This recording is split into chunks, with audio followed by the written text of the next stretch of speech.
forged on the gridiron in September.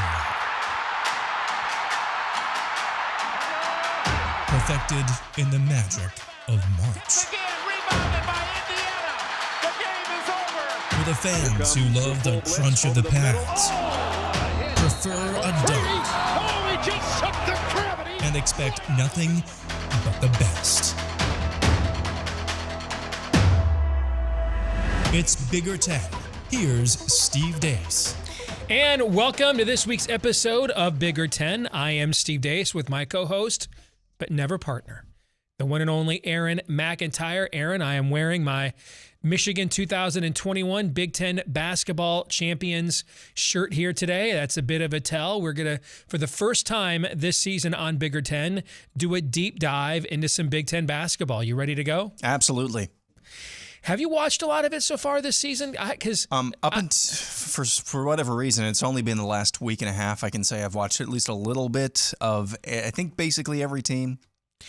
You know what's weird is I've watched so far this year a lot less of it than I did the last few years. Too. Part of it is how much better Michigan football was this year than the last few years, and Michigan basketball until recently had been a real disappointment. I am finding that my handicapping is actually doing better the fewer games I watch.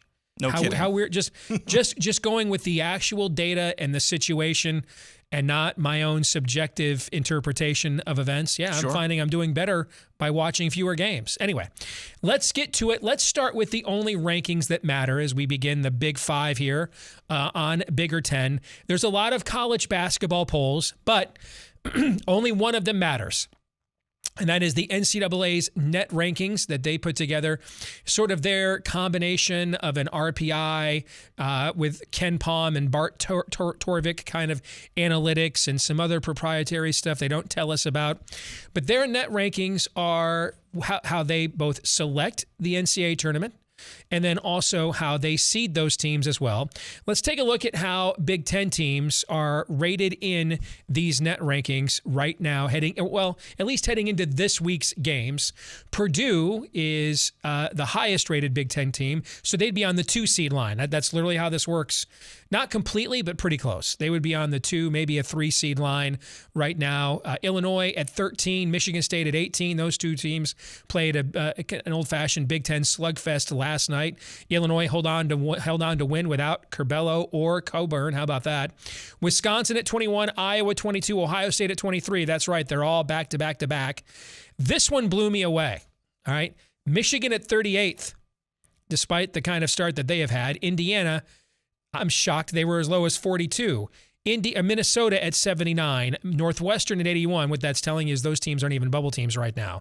Penn State at 89. Maryland got a nice road win last night against Rutgers, so they're going to move up. I was shocked at Rutgers' record. I mean, they've got some big wins in this conference, and they're only 107. That means they're not even in consideration for a bid right now. A little bit, what are we, about 7 weeks from Selection Sunday? So that's where the Big Ten stands in the net rankings. What stood out to you, Aaron, if anything? Just the overall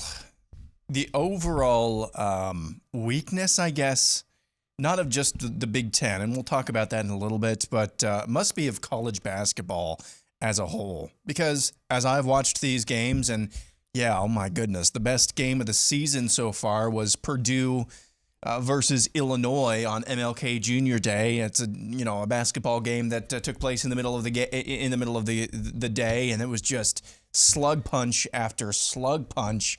But you thought, okay, whoever wins that game has to be good enough to win the entire league. And then right after that, both those teams lost pretty convincingly in upset fashion, probably because by virtue of how tough that game actually was.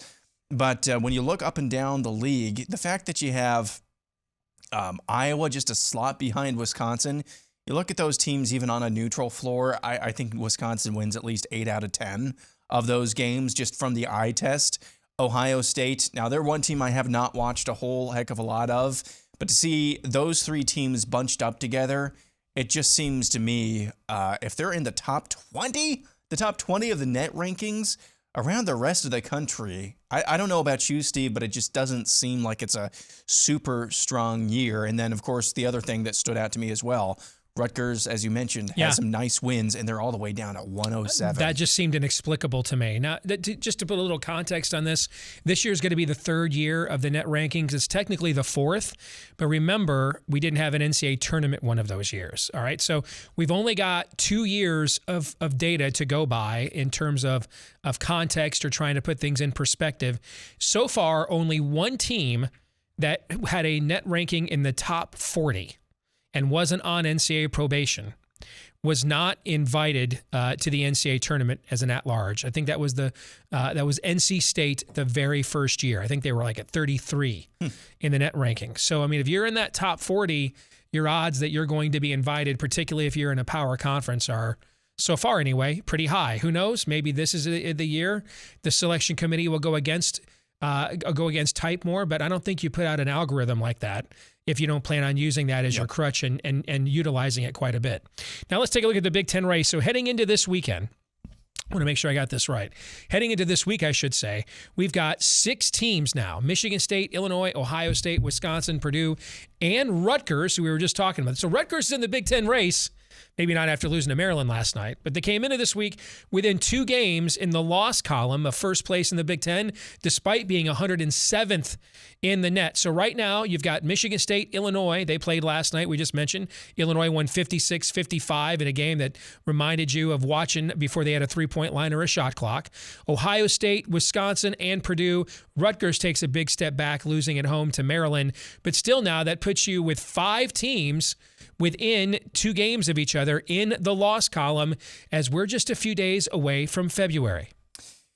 So what's the old line? I don't know the definition of pornography, but I know it when I see it, or whatever. Or obscenity. Or obscenity, yes. There you go. Whatever. I think it was something to do with with that.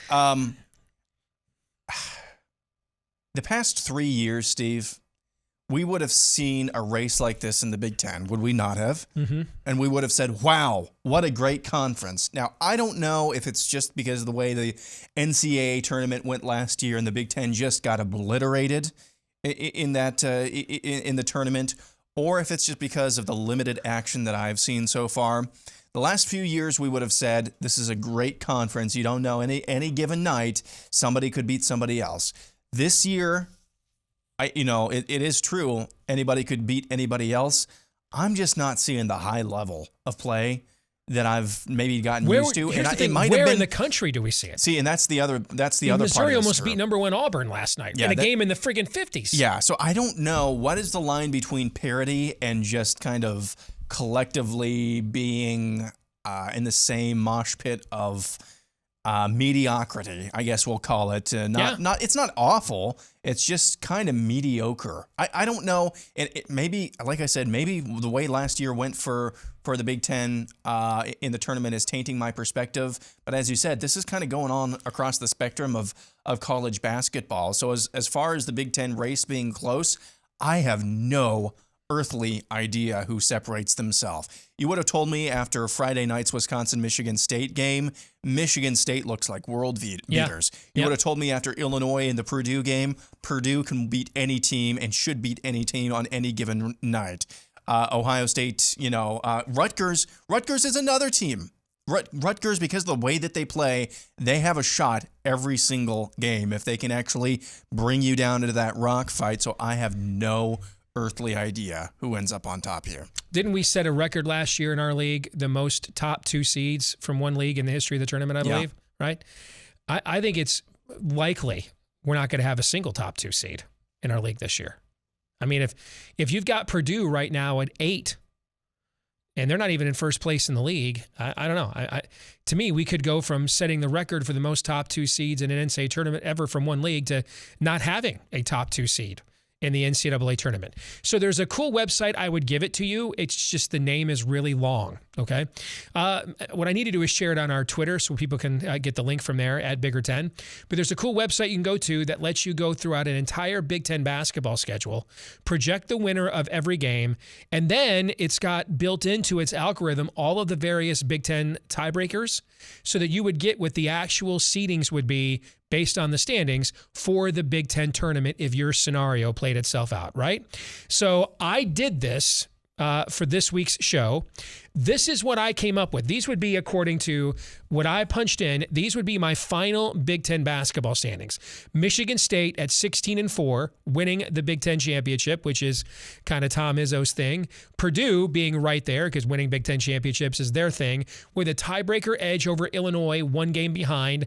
Wisconsin, a 4 seed. That's a tremendous season for them, given what the expectations were coming into the year. Ohio State right there. Michigan, here, interesting. They were 6th in the preseason AP poll. So 6th place would be like really disappointing for them based on what you thought going into the year.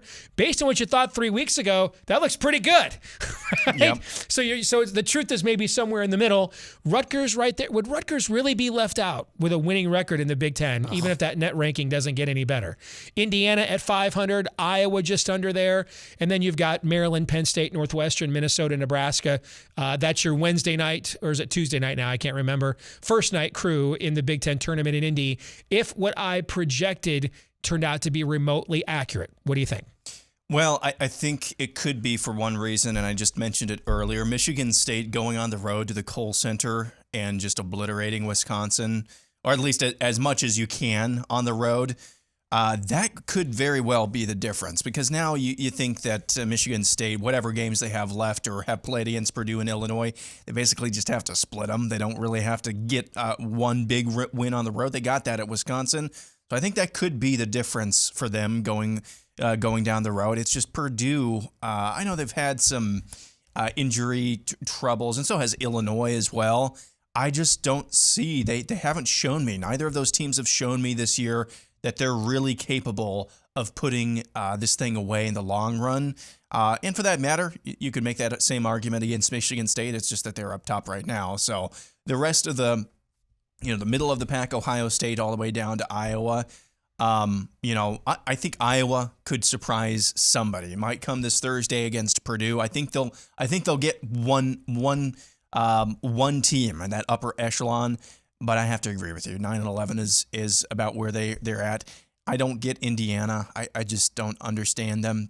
They look like world beaters during stretches of games. This has been what their program's been for like 5 years now. And so it's just hard to typecast them. And as I said about Rutgers, because of their style of play, which I have a supreme disdain for, but because of their style of play, if the referees are swallowing their whistles on any given night, they can really do some damage. Purdue learned that when they went to that rack. Yep. Yeah. All right, let's switch gears, talk a little football, because I want to get, I'd like to get your perspective on this Harbaugh thing, because everybody keeps bringing up, hey, last year, this didn't happen last year. First of all, they were coming off a terrible season. Secondly, he said publicly numerous times when this was going on, this dalliance and negotiation last year, that he wanted to be the Michigan coach. He intended to be the Michigan football coach. But he eventually signed that haircut extension on January the 8th. You and I are taping this on January 26th.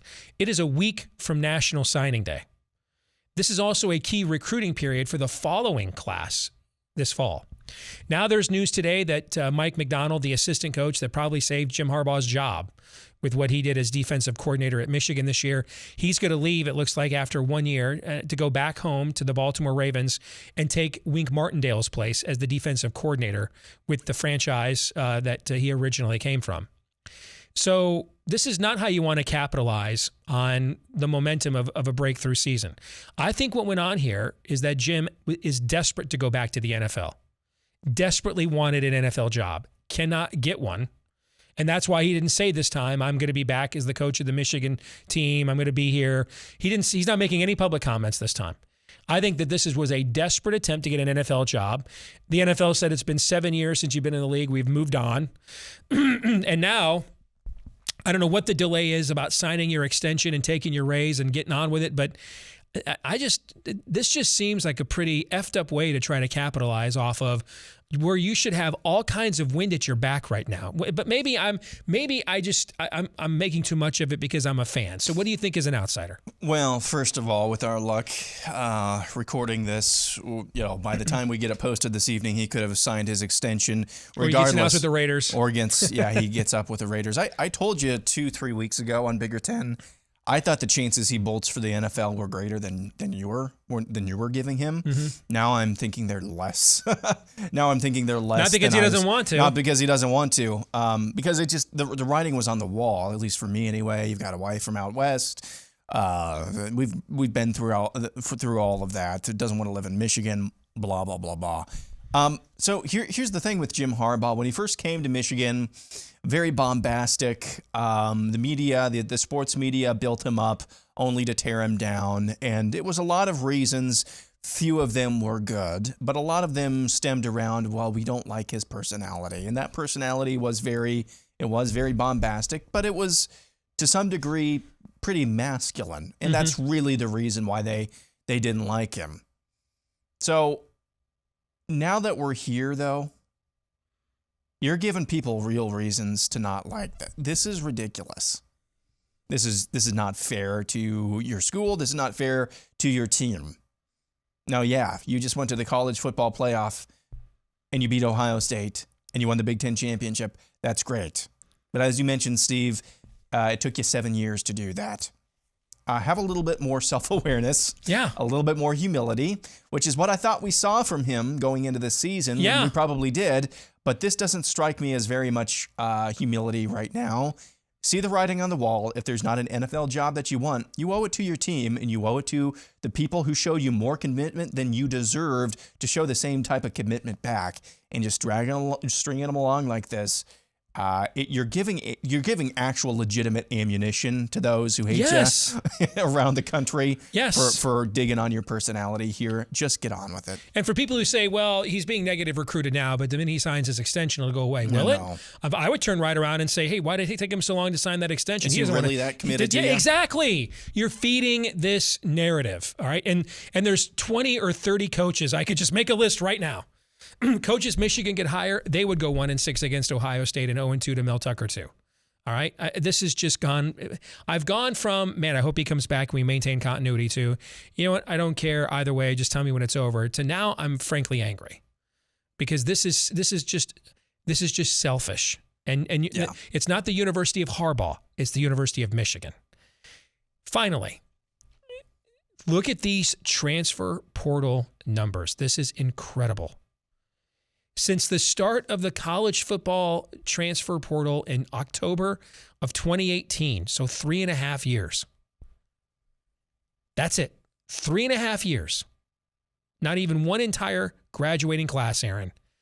Over 20,000 players have entered into the portal. Over 20,000. Further quantify that.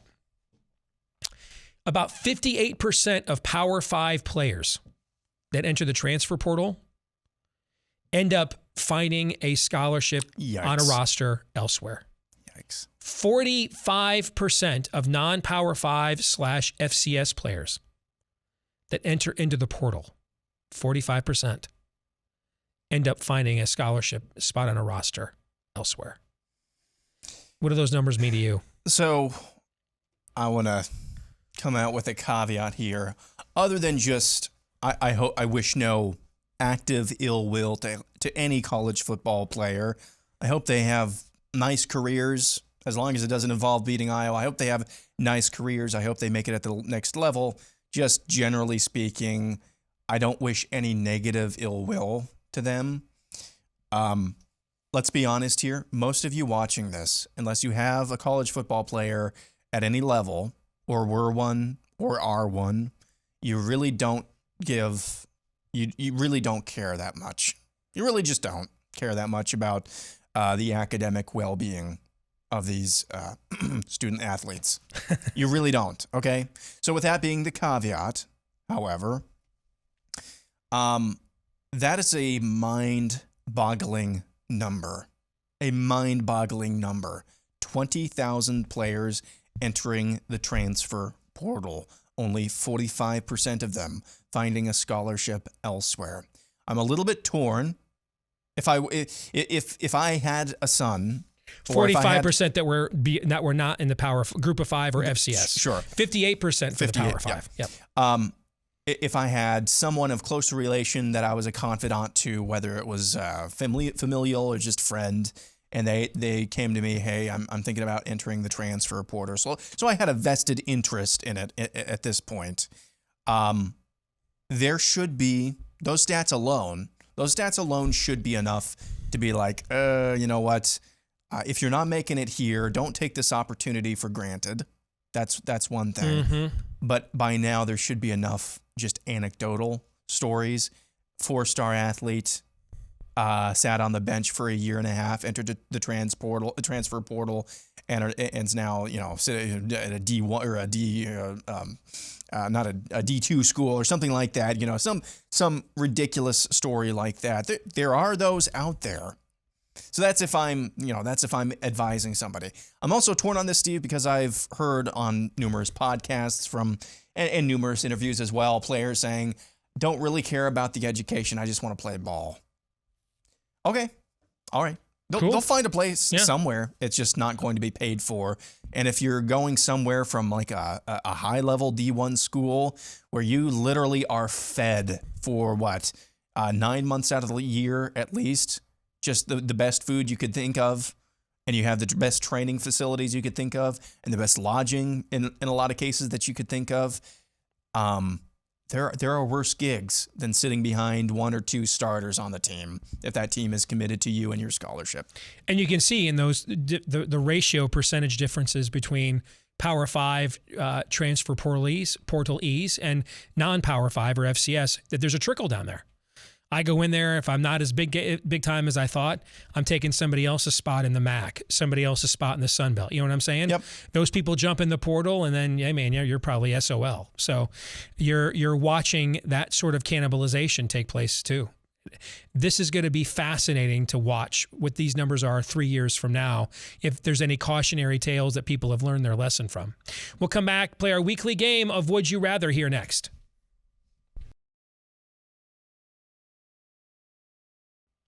Time now for our weekly game of Would You Rather here on Bigger Ten. Aaron, I begin with you. Would you rather watch a Big Ten basketball game in person with 2 masks or 3 masks?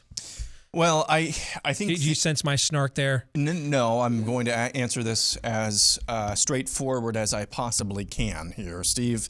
I think this goes back to the age-old discussion and debate about the ratio of Schrute bucks to Stanley nickels, and what the exchange rate is between Schrute bucks and dollar bills.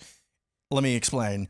It depends on how many times you've gotten jabbed as well. So if you've gotten jabbed once, that's 3 masks. Twice, 1 mask. No, 4 masks just to be safe. 3 times, 5 masks. So you got to find that correct ratio there to really be able to answer this question. And I just don't have enough information here to answer that. I'm sorry, trying to watch Big Ten basketball and all these people wearing masks, and it's just ridiculous. Do you even 2022, bro? Yeah, it's just ridiculous. Yeah. Next, would you rather watch a 48-46 ugly, terrible, slow, awful basketball game or a soccer match that ends 4-3? Gosh, now that's snotty. With the implication that the 4-3 soccer match, they were lighting the lamp, right? That's an exciting soccer match. Basketball. I don't care if it's albino level of white guys with peach baskets. They're so white, they're burning a hole in my projection television. And the game is played below the peach basket with guys who barely can jump over a phone book. All right, I would take that over soccer. Yes. For you, would you rather be coached by Tom Izzo or Fran McCaffrey, who are each known for their kind of fiery sideline demeanors?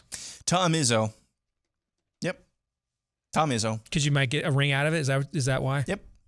Might get beyond the first weekend of the NCAA. Yep. Iowa has not been past... calls. He gets some calls for his fits that he throws on the sideline. Now, having said that, Fran McCaffrey's players basically in unison love the guy. Yeah, yes. So, it's not like there's some sort of difference in character there necessarily. That's why I linked them together. I agree. It's just Tom Izzo. There's no difference in character. There's difference in caliber. Yep. Yeah. But, at least I might have a chance to get a ring or something out of it. Iowa has not been beyond the first weekend of the NCAA tournament in the 21st century. Is that true? 1999? Yep. That's crazy to me. Freaking crazy. Here's the thing, though, Steve. I have this weird feeling if they even make the tournament this year, they're going to go to the Sweet 16. It's so random to get to a Sweet 16. I can't believe the year after they had their best team in a generation. They have a team that's much smaller than that. Yeah. That looks basically like every single other Iowa team, just smaller. Yeah. You would think, oh man, they're not even going to make the tournament. Well, if they do, I think they're going to make the Sweet 16. That's just how random it is. Okay. Final one is for you. Would you rather take a chance on Caleb Williams if you're Wisconsin, or stick with what you've got in Graham Mertz? I mean, there's no brainers, and then there is. What time did you don't start? I mean, come on, man. This is not even a no. This is, I don't need a brain.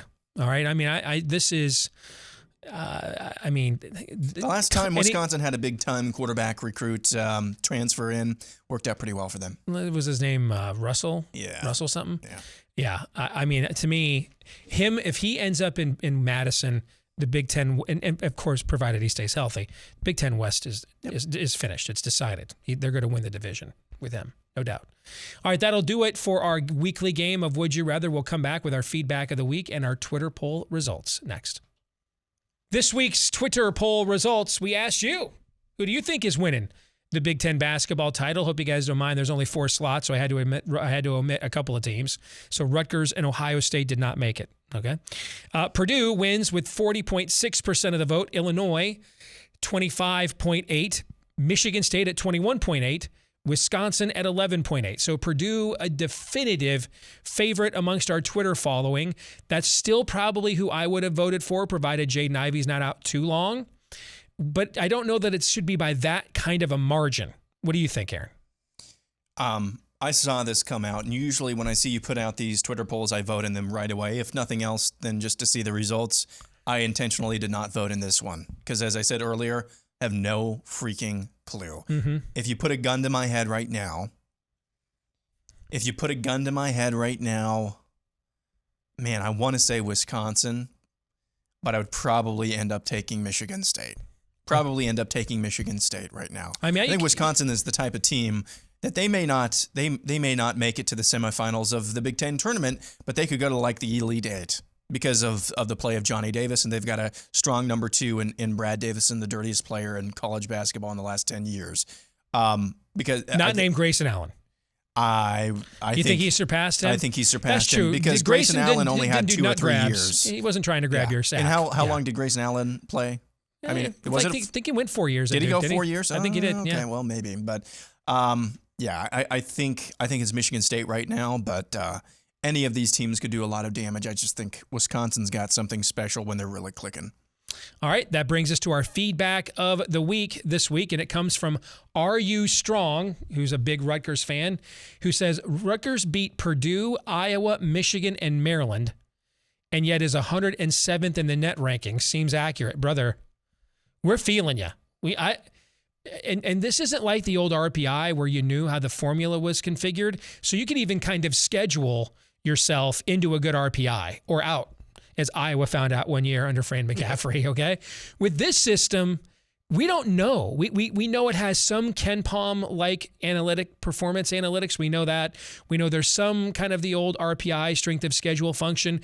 But then there's some other things in there that have teams sometimes like Hofstra rated really high. We don't really know we can't retcon what makes up for this formula. I just don't understand how you can have the wins that he just listed, Aaron, and be 107th in the net.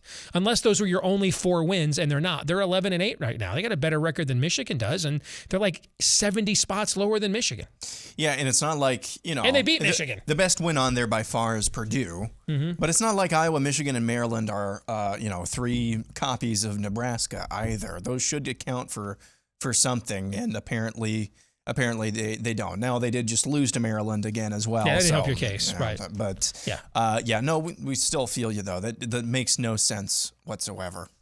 Well, good stuff. Good to venture back into the realm of Big Ten basketball. We'll be back again soon with yet another episode of Bigger Ten. Until then, please like, rate, share, follow, subscribe, 5-star review, whichever applies to however you watch, whether it's here on YouTube or listen, whether it's on podcast. Each of these episodes help us to find more Big Ten sports fans just like you. And remember to follow us on Twitter at Bigger Ten to keep up to date on what we think all things all Big Ten all the time. For Aaron McIntyre, I'm Steve Dace. We'll see you next time right here on Bigger Ten.